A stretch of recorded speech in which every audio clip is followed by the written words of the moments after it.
ದೇವರ ನಾಮಕ್ಕೆ ಸ್ತೋತ್ರವಾಗಲಿ. ಯೆಹೋಶುವ 6ನೇ ಅಧ್ಯಾಯ. ಯೆರಿಕೋವಿನವರು ಇಸ್ರಾಯೇಲರಿಗೆ ಹೆದರಿ ತಮ್ಮ ಪಟ್ಟಣದ ಬಾಗಲುಗಳನ್ನು ಭದ್ರವಾಗಿ ಮುಚ್ಚಿಕೊಂಡರು. ಯಾರು ಒಳಗೆ ಹೋಗಲಿಲ್ಲ, ಹೊರಗೆ ಬರಲಿಲ್ಲ.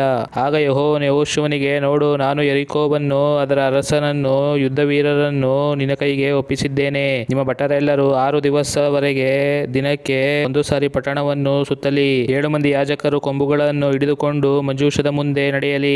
7ನೆಯ ದಿವಸ ನೀವು ಪಟ್ಟಣವನ್ನು 7 ಸಾರಿ ಸುತ್ತಬೇಕು. ಯಾಜಕರು ಕೊಂಬುಗಳನ್ನು ಊದಬೇಕು. ಅವರು ದೀರ್ಘವಾಗಿ ಊದುವ ಕೊಂಬಿನ ಧ್ವನಿಯು ಕೇಳಿಸುತ್ತಲೇ ನೀವೆಲ್ಲರೂ ಮಹತ್ತರವಾಗಿ ಆರ್ಭಟಿಸಿರಿ. ಆಗ ಪಟ್ಟಣದ ಗೋಡೆಯು ತಾನಾಗೆ ಬಿದ್ದು ಹೋಗುವುದು, ಪ್ರತಿಯೊಬ್ಬನು ನೆಟ್ಟಗೆ ಒಳನುಗ್ಗಬಹುದು ಎಂದು ಹೇಳಿದನು. ಆಗ ನೂನನ ಮಗನಾದ ಯೆಹೋಶುವನು ಯಾಜಕರನ್ನು ಕರೆದು ಅವರಿಗೆ, ಒಡಂಬಡಿಕೆಯ ಮಂಜೂಷವನ್ನು ಹೊತ್ತುಕೊಂಡು ಹೋಗಿರಿ.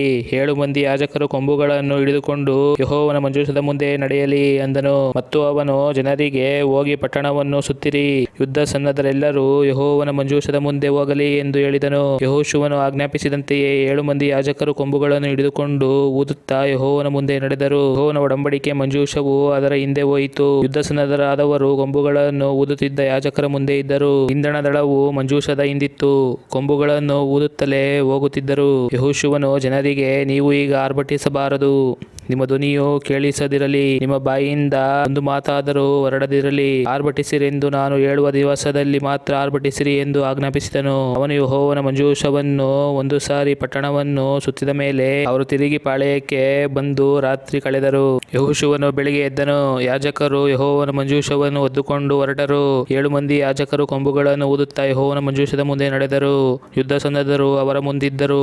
ಇಂಧನ ದಳವು ಯೆಹೋವನ ಮಂಜೂಷದ ಹಿಂದಿತ್ತು. ಕೊಂಬುಗಳನ್ನು ಊದುತ್ತಲೇ ಹೋಗುತ್ತಿದ್ದರು. ಹೀಗೆ 2ನೆಯ ದಿನದಲ್ಲಿಯೂ ಪಟ್ಟಣವನ್ನು ಸುತ್ತಿ ಪಾಳೆಯಗೆ ಹಿಂದಿರುಗಿದರು. 6 ದಿವಸ ಈ ಪ್ರಕಾರ ಮಾಡಿದರು. 7ನೇ ದಿನದಲ್ಲಿ ಅವರು ಸೂರ್ಯೋದಯವಾಗುತ್ತಲೇ ಎದ್ದು ಅದೇ ಕ್ರಮದಲ್ಲಿ ಪಟ್ಟಣವನ್ನು 7 ಸಾರಿ ಸುತ್ತಿದರು. ಈ ದಿವಸದಲ್ಲಿ ಮಾತ್ರ ಅದನ್ನು 7 ಸಾರಿ ಸುತ್ತಿದರು.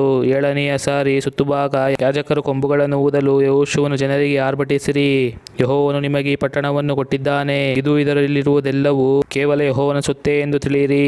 ಸೂಳೆಯಾದ ರಾಹಾಬಳು ಅವಳ ಸಂಗಡ ಮನೆಯಲ್ಲಿರುವವರೆಲ್ಲರೂ ಉಳಿಯಲಿ. ನಾವು ಕಳುಹಿಸಿದ ದೂತರನ್ನು ಅವಳು ಅಡಗಿಸಿಟ್ಟಳಲ್ಲ. ನೀವಾದರೆ ಯೆಹೋವನಿಗೆ ಮೀಸಲಾದ ವಸ್ತುಗಳ ವಿಷಯದಲ್ಲಿ ಜಾಗರೂಕತೆಯಿಂದಿರಬೇಕು.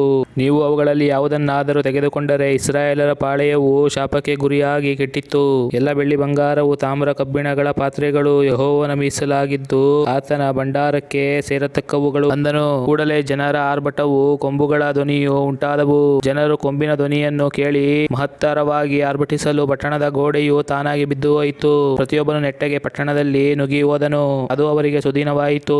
ಅವರು ಪಟ್ಟಣದಲ್ಲಿದ್ದ ಗಂಡಸರನ್ನು, ಹೆಂಗಸರನ್ನು, ಹುಡುಗರನ್ನು, ಮುದುಕರನ್ನು, ದನ, ಕುರಿ, ಕತ್ತೆಗಳನ್ನು ನಿಶ್ಶೇಷವಾಗಿ ಕತ್ತಿಯಿಂದ ಸಂಹರಿಸಿಬಿಟ್ಟರು. ಯೆಹೋಶುವನು ದೇಶವನ್ನು ಸಂಚರಿಸಿ ನೋಡಿದ 2 ಮನುಷ್ಯರಿಗೆ, ನೀವು ಆ ಸೂಳೆಯ ಮನೆಗೆ ಹೋಗಿ ಅವಳಿಗೆ ಪ್ರಮಾಣ ಮಾಡಿದಂತೆ ಅವಳನ್ನು, ಅವಳಿಗಿರುವುದೆಲ್ಲವನ್ನೂ ಹೊರಗೆ ತೆಗೆದುಕೊಂಡು ಬನ್ನಿರಿ ಎಂದು ಹೇಳಲು, ಯೌವನಸ್ಥರು ಹೋಗಿ ರಾಹಾಬಳನ್ನು, ಅವಳ ತಂದೆ ತಾಯಿಗಳನ್ನು, ಸಹೋದರರನ್ನು, ಅವಳಿಗಿರುವುದೆಲ್ಲವನ್ನೂ, ಅವಳ ಗೋತ್ರದ ಎಲ್ಲಾ ಜನರನ್ನು ತಂದು ಇಸ್ರಾಯೇಲರ ಪಾಳೆಯದ ಹೊರಗೆ ಇಟ್ಟರು.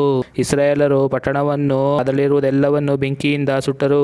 ಆದರೆ ಬೆಳ್ಳಿ ಬಂಗಾರವನ್ನು, ತಾಮ್ರ ಕಬ್ಬಿಣದ ಪಾತ್ರೆಗಳನ್ನು ಯೆಹೋವನ ಆಲಯದ ಭಂಡಾರಕ್ಕೆ ಕೊಟ್ಟರು. ಸೂಳೆಯಾದ ರಾಹಾಬಳು ಯೆರಿಕೋ ಪಟ್ಟಣವನ್ನು ಸಂಚರಿಸಿ ನೋಡುವುದಕ್ಕೆ ಬಂದಿದ್ದ ಯೆಹೋಶುವನ ದೂತರನ್ನು ಅಡಗಿಸಿಟ್ಟದ್ದರಿಂದ ಅವನು ಅವಳನ್ನು, ಅವಳ ತಂದೆ ಮನೆಯವರನ್ನು, ಅವಳಿಗಿರುವುದೆಲ್ಲವನ್ನೂ ಉಳಿಸಿದನು. ಅವಳು ಇಂದಿನವರೆಗೂ ಇಸ್ರಾಯೇಲರಲ್ಲಿ ವಾಸವಾಗಿದ್ದಾಳೆ. ಅದೇ ಸಮಯದಲ್ಲಿ ಯೆಹೋಶುವನು ಇಸ್ರಾಯೇಲರಿಂದ ಪ್ರಮಾಣ ಮಾಡಿಸಿ ಅವರಿಗೆ, ಈ ಯೆರಿಕೋ ಪಟ್ಟಣವನ್ನು ಕಟ್ಟುವುದಕ್ಕೆ ಕೈಹಾಕುವ ಮನುಷ್ಯನು ಯೆಹೋವನ ದೃಷ್ಟಿಯಲ್ಲಿ ಶಾಪಗ್ರಸ್ತನಾಗಿರಲಿ. ಅಂಥವನು ಅದಕ್ಕೆ ಅಸ್ತಿವಾರ ಹಾಕುವಾಗ ಹಿರಿಮಗನನ್ನು, ಬಾಗಲುಗಳನ್ನಿಡುವಾಗ ಕಿರಿಮಗನನ್ನು ಕಳೆದುಕೊಳ್ಳಲಿ ಎಂದು ಹೇಳಿದನು. ಯೆಹೋವನು ಯೆಹೋಶುವನ ಸಂಗಡ ಇದ್ದುದರಿಂದ ಅವನು ದೇಶದಲ್ಲೆಲ್ಲ ಕೀರ್ತಿಗೊಂಡನು. ಆಮೆನ್. ದೇವರ ನಾಮಕ್ಕೆ ಸ್ತೋತ್ರವಾಗಲಿ. ಯೆಹೋಶುವ 7ನೇ ಅಧ್ಯಾಯ. ಯೆಹೂದ ಕುಲದವನು, ಚೆರಹನ ಗೋತ್ರದವನು, ಜಬ್ದಿಯ ಕುಟುಂಬದವನು, ಕರ್ಮಿಯ ಮಗನೂ ಆದ ಆಕಾನನು ಯೆಹೋವನಿಗೆ ಮೀಸಲಾಗಿಟ್ಟ ವಸ್ತುಗಳಲ್ಲಿ ಕೆಲವನ್ನು ಕದ್ದುಕೊಂಡದರಿಂದ ಇಸ್ರಾಯೇಲರೆಲ್ಲರೂ ದ್ರೋಹಿಗಳಾದರು. ಯೆಹೋವನ ಕೋಪವು ಅವರ ಮೇಲೆ ಉರಿಯತ್ತಿತ್ತು. ಯೆಹೋಶುವನು ಜನರನ್ನು ಕರೆದು, ನೀವು ಗಟ್ಟಾ ಹತ್ತಿ ಬೆತೇಲಿನ ಪೂರ್ವಕ್ಕೂ ಬೆತವೇನಿನ ಸಮೀಪದಲ್ಲೂ ಇರುವ ಆಯಿ ಎಂಬ ಪ್ರಾಂತವನ್ನು ಸಂಚರಿಸಿ ನೋಡಿರಿ ಎಂದು ಹೇಳಿ ಅವರನ್ನು ಯೆರಿಕೋವಿನಿಂದ ಕಳುಹಿಸಿದನು. ಅವರು ಹೋಗಿ ಆಯಿ ಎಂಬ ಊರನ್ನು ಸಂಚರಿಸಿ ನೋಡಿ ಹಿಂದಿರುಗಿ ಬಂದು ಯೆಹೋಶುವನಿಗೆ, ಎಲ್ಲಾ ಜನರು ಹೋಗುವುದು ಅವಶ್ಯವಿಲ್ಲ, 2 ಅಥವಾ 3,000 ಮಂದಿ ಹೋದರೆ ಸಾಕು, ಅವರು ಪಟ್ಟಣವನ್ನು ಜಯಿಸಬಹುದು, ಎಲ್ಲರನ್ನು ಕಳುಹಿಸಿ ಸುಮ್ಮನೆ ದಣಿಸುವುದೇಕೆ, ಅವರು ಸ್ವಲ್ಪ ಮಂದಿ ಮಾತ್ರ ಇರುತ್ತಾರೆ ಎಂದು ಹೇಳಿದರು. ಅದರಂತೆ ಸುಮಾರು 3,000 ಮಂದಿ ಹೋದರು.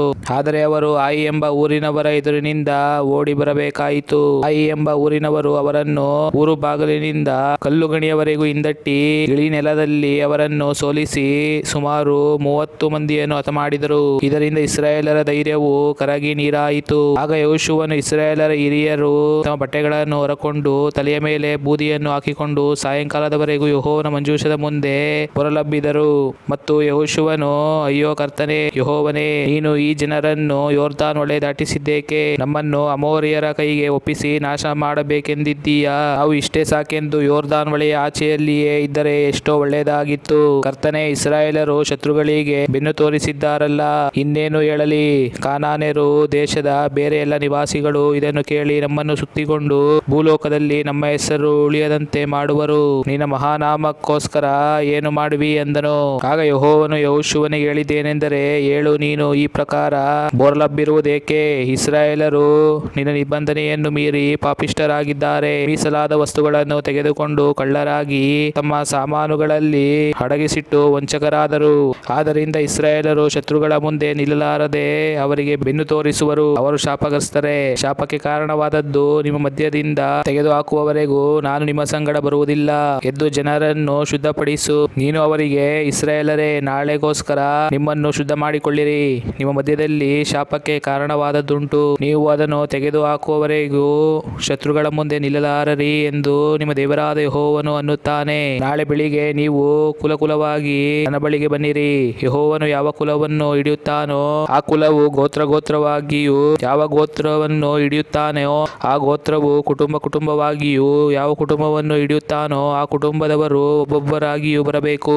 ಯಾವನು ಮೀಸಲಾದ ವಸ್ತುಗಳನ್ನು ತೆಗೆದುಕೊಂಡವನೆಂದು ಹಿಡಿಯಲ್ಪಡುವನೋ ಅವನು ಯೆಹೋವನ ನಿಬಂಧನೆಯನ್ನು ಮೀರಿ ಇಸ್ರಾಯೇಲರಲ್ಲಿ ಬುದ್ಧಿಹೀನ ಕಾರ್ಯವನ್ನು ನಡೆಸಿದ್ದರಿಂದ ತನ್ನ ಎಲ್ಲಾ ಆಸ್ತಿ ಸಹಿತವಾಗಿ ಸುಡಲ್ಪಡಬೇಕು ಎಂದು ಹೇಳು ಎಂಬುದೇ. ಯೆಹೋಶುವನು ಬೆಳಿಗ್ಗೆ ಎದ್ದು ಇಸ್ರಾಯೇಲ್ ಕುಲದವರನ್ನು ಒಂದೊಂದಾಗಿ ಬರಮಾಡಲು ಯೆಹೂದ ಕುಲವು ಹಿಡಿಯಲ್ಪಟ್ಟಿತು. ಅದರ ಗೋತ್ರಗಳನ್ನು ಕರೆದಾಗ ಚೆರಹನ ಗೋತ್ರವು ಹಿಡಿಯಲ್ಪಟ್ಟಿತು.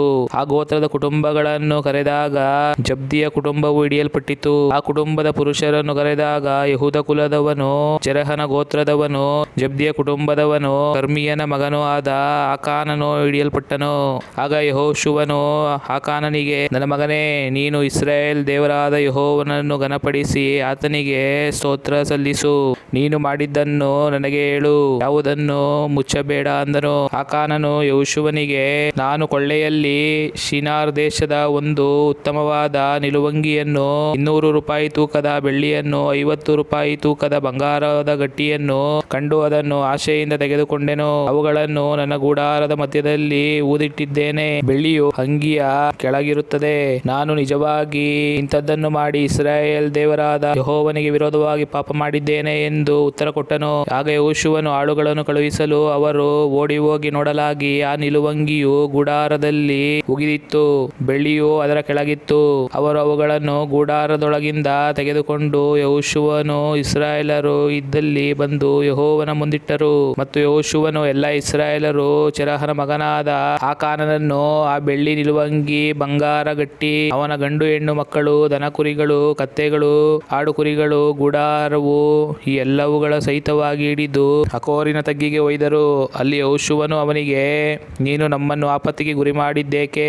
ಇವತ್ತು ಯೆಹೋವನು ನಿನ್ನ ಮೇಲೆ ಆಪತ್ತನ್ನು ಬರಮಾಡುವನು ಎಂದು ಹೇಳಿದ ಕೂಡಲೇ ಇಸ್ರಾಯೇಲರೆಲ್ಲರೂ ಅವನನ್ನು ಕಲ್ಲೆಸೆದು ಕೊಂದರು. ಅವನಿಗಿದ್ದದ್ದೆಲ್ಲವನ್ನು ಕಲ್ಲೆಸೆದು ಬೆಂಕಿಯಿಂದ ಸುಟ್ಟುಬಿಟ್ಟರು. ಅವನ ಮೇಲೆ ಕಲ್ಲುಗಳ ಒಂದು ದೊಡ್ಡ ಕುಪ್ಪೆಯನ್ನು ಹಾಕಿದರು. ಅದು ಇಂದಿನವರೆಗೂ ಅದೇ. ಆಗ ಯೆಹೋವನ ರೋಷಾಗ್ನಿಯು ಅಡಗಿ ಹೋಯಿತು. ಈ ಸಂಗತಿಯ ದೆಸೆಯಿಂದ ಆ ಸ್ಥಳಕ್ಕೆ ಇಂದಿನವರೆಗೂ ಅಕೋರಿನ ತಗ್ಗು ಎಂಬ ಹೆಸರಿರುತ್ತದೆ. ಆಮೇನ್. ದೇವರ ನಾಮಕ್ಕೆ ಸ್ತೋತ್ರವಾಗಲಿ. ಯೆಹೋಶುವ 8ನೇ ಅಧ್ಯಾಯ. ಆನಂತರ ಯೆಹೋವನು ಯೆಹೋಶುವನಿಗೆ, ಅಂಜಬೇಡ, ಕಳವಳಗೊಳ್ಳಬೇಡ, ಎದ್ದು ಭಟರೆಲ್ಲರನ್ನು ತೆಗೆದುಕೊಂಡು ಆಯಿಗೆ ಹೋಗು. ನೋಡು, ಆಯಿ ಎಂಬ ಊರಿನ ರಾಜ, ಪ್ರಜೆ, ನಗರ, ದೇಶ ಇವುಗಳನ್ನೆಲ್ಲ ನಿನಗೆ ಕೊಟ್ಟಿದ್ದೇನೆ. ಯೆರಿಕೋವಿಗೂ ಅದರ ಅರಸನಿಗೂ ಮಾಡಿದಂತೆ ಆಯಿಗೂ ಅದರ ಅರಸನಿಗೂ ಮಾಡು. ಆದರೆ ಕೊಳ್ಳೆಯನ್ನು, ಪಶುಗಳನ್ನು ನಿಮಗೋಸ್ಕರ ತೆಗೆದುಕೊಳ್ಳಬಹುದು.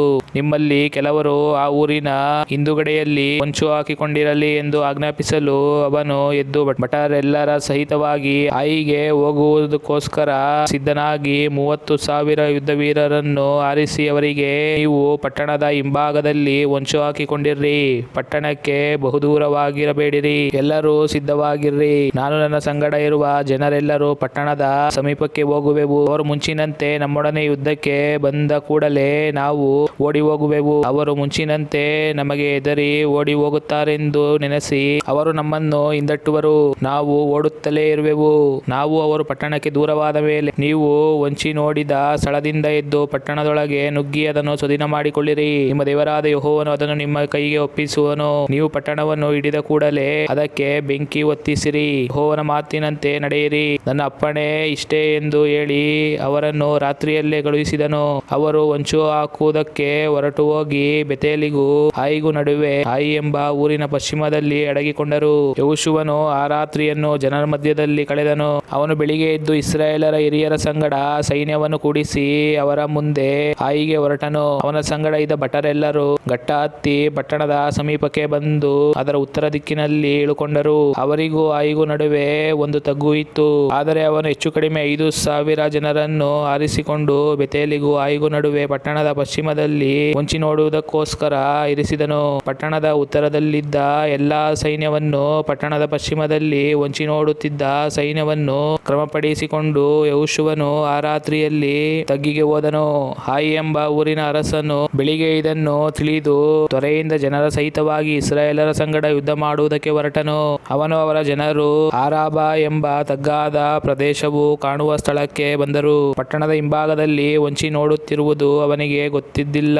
ಯೆಹೋಶುವನು ಅವನ ಸಂಗಡ ಇದ್ದ ಇಸ್ರಾಯೇಲರೆಲ್ಲರೂ ತಾವು ಸೋತವರೋ ಎಂಬಂತೆ ಅರಣ್ಯ ಮಾರ್ಗವಾಗಿ ಓಡತೊಡಗಿದರು. ಆಯಿ ಎಂಬ ಊರಿನವರು ಊರಿನಲ್ಲಿದ್ದ ತಮ್ಮ ಎಲ್ಲಾ ಜನರನ್ನು ಕರೆದುಕೊಂಡು ಯೆಹೋಶುವನನ್ನು ಹಿಂದಟ್ಟುತ್ತಾ ಪಟ್ಟಣಕ್ಕೆ ದೂರವಾಗಿ ಸೆಳೆಯಲ್ಪಟ್ಟರು. ಆಯಿ ಎಂಬ ಊರಲ್ಲಿಯೂ ಬೆತೇಲಿನಲ್ಲಿಯೂ ಒಬ್ಬ ಗಂಡಸಾದರೂ ಉಳಿಯಲಿಲ್ಲ. ಊರು ಬಾಗಿಲುಗಳನ್ನು ತೆಗೆದುಬಿಟ್ಟು ಎಲ್ಲರೂ ಇಸ್ರಾಯೇಲರನ್ನು ಹಿಂದಟ್ಟುವುದಕ್ಕೋಸ್ಕರ ಹೊರಟರು. ಯೆಹೋವನು ಯೆಹೋಶುವನಿಗೆ, ನಿನ್ನ ಕೈಯಲ್ಲಿರುವ ಈಟಿಯನ್ನು ಆಯಿ ಎಂಬ ಊರಿನ ಕಡೆಗೆ ಚಾಚು, ಆ ಪಟ್ಟಣವನ್ನು ನಿನ್ನ ಕೈಗೆ ಒಪ್ಪಿಸಿದ್ದೇನೆ ಎನ್ನಲು ಅವನು ಅದನ್ನು ಚಾಚಿದನು. ಅವನು ಕೈಯನ್ನು ಚಾಚಿದ ಕೂಡಲೇ ಹೊಂಚಿ ನೋಡುತ್ತಿದ್ದವರು ತಾವಿದ್ದ ಸ್ಥಳದಿಂದ ಎದ್ದು ಓಡಿ ಬಂದು ಪಟ್ಟಣದೊಳಗೆ ನುಗ್ಗಿದ ಕೂಡಲೇ ಅದಕ್ಕೆ ಬೆಂಕಿ ಹೊತ್ತಿಸಿದರು. ಆಯಿ ಎಂಬ ಊರಿನ ಜನರು ಹಿಂದಿರುಗಿ ನೋಡಿದಾಗ ಪಟ್ಟಣದ ಹೊಗೆಯು ಆಕಾಶಕ್ಕೆ ಏರಿ ಹೋಗುವುದನ್ನು ಕಂಡು ಯಾವ ಮಾರ್ಗದಿಂದಲಾದರೂ ತಪ್ಪಿಸಿಕೊಳ್ಳಲಾರದವರಾದರು. ಅರಣ್ಯದ ಕಡೆಗೆ ಓಡಿ ಹೋಗಿದ್ದ ಇಸ್ರಾಯೇಲರು ಹಿಂದಟ್ಟುವವರ ಕಡೆಗೆ ತಿರುಗಿದರು. ಯೆಹೋಶುವನು ಇಸ್ರಾಯೇಲರು ಪಟ್ಟಣವು ಹೊಂಚಿ ನೋಡುತ್ತಿದ್ದವರಿಗೆ ಸ್ವಾಧೀನವಾದದ್ದನ್ನು, ಹೊಗೆಯು ಆಕಾಶಕ್ಕೆ ಏರಿ ಹೋಗುತ್ತಿರುವುದನ್ನು ಕಂಡು ಹಿಂದಿರುಗಿ ಆಯಿ ಎಂಬ ಊರಿನ ಜನರನ್ನು ಹೊಡೆದರು. ಪಟ್ಟಣದೊಳಗೆ ನುಗ್ಗಿದವರು ಬಂದು ಬಿಟ್ಟದ್ದರಿಂದ ಆಯಿ ಎಂಬ ಊರಿನವರು ಈಚೆಯಲ್ಲಿಯೂ ಆಚೆಯಲ್ಲಿಯೂ ಇದ್ದ ಇಸ್ರಾಯೇಲರ ಮಧ್ಯದಲ್ಲಿ ಸಿಕ್ಕಿಬಿದ್ದರು. ಅವರು ಎಲ್ಲರನ್ನು ಹೊಡೆದು ಹಾಕಿದರು, ಒಬ್ಬನಾದರೂ ಉಳಿಯಲಿಲ್ಲ, ಯಾವನೂ ತಪ್ಪಿಸಿಕೊಳ್ಳಲಿಲ್ಲ. ಆಯಿ ಎಂಬ ಪಟ್ಟಣದ ಅರಸನನ್ನು ಹಿಡಿದು ಜೀವದೊಡನೆ ಯೆಹೋಶುವನ ಬಳಿಗೆ ತೆಗೆದುಕೊಂಡು ಬಂದರು. ಇಸ್ರಾಯೇಲರು ತಮ್ಮನ್ನು ಅರಣ್ಯದವರೆಗೂ ಹಿಂದಟ್ಟಿ ಬಂದ ಆಯಿ ಎಂಬ ಊರಿನವರನ್ನು ಅಲ್ಲೇ ಕತ್ತಿಯಿಂದ ಸಂಹರಿಸಿ ಮುಗಿಸಿಬಿಟ್ಟ ನಂತರ ಎಲ್ಲರೂ ಪಟ್ಟಣಕ್ಕೆ ಹೋಗಿ ಅಲ್ಲಿದ್ದವರನ್ನು ಹತಿಸಿದರು. ಆ ದಿನ ಆಯಿ ಎಂಬ ಊರಿನವರಲ್ಲಿ ಸಂಹೃತರಾದ ಗಂಡಸರು ಹೆಂಗಸರು 12,000 ಮಂದಿ. ಪಟ್ಟಣದವರೆಲ್ಲರನ್ನು ಸಂಹರಿಸುವವರೆಗೆ ಯೆಹೋಶುವನು ಈಟಿ ಹಿಡಿದು ಚಾಚಿದ ಕೈಯನ್ನು ಹಿಂದೆಗೆಯಲಿಲ್ಲ. ಯೆಹೋವನು ಯೆಹೋಶುವನಿಗೆ ಆಜ್ಞಾಪಿಸಿದಂತೆ ಇಸ್ರಾಯೇಲರು ಪಟ್ಟಣದೊಳಗಿಂದ ಪಶು ಮೊದಲಾದವುಗಳನ್ನು ಮಾತ್ರ ಕೊಳ್ಳೆಯಾಗಿ ತೆಗೆದುಕೊಂಡರು. ಯೆಹೋಶುವನು ಆಯಿ ಎಂಬ ಪಟ್ಟಣವನ್ನು ಸುಟ್ಟು ಅದು ಯಾವ ಕಾಲಕ್ಕೂ ತಿರುಗಿ ಕಟ್ಟಲ್ಪಡದಂತೆ ಹಾಳುದಿಬ್ಬವಾಗ ಮಾಡಿದನು. ಅದು ಇಂದಿನವರೆಗೂ ಹಾಗೆಯೇ ಇದೆ. ಆಯಿ ಎಂಬ ಊರಿನ ಅರಸನು ಸಾಯಂಕಾಲದವರೆಗೂ ಮರದಲ್ಲಿ ನೇತು ಹಾಕಿ ಸೂರ್ಯನು ಅಸ್ತಮಿಸುತ್ತಲೇ ಅವನ ಶವವನ್ನು ಕೆಳಗಿಳಿಸಿ ಅದನ್ನು ಊರು ಬಾಗಲಲ್ಲಿ ಹಾಕಿಬಿಟ್ಟು ಅದರ ಮೇಲೆ ಕಲ್ಲಿನ ದೊಡ್ಡ ಕುಪ್ಪೆಯನ್ನು ಮಾಡಿಸಿದನು. ಅದು ಇಂದಿನವರೆಗೂ ಹಾಗೆಯೇ ಇದೆ.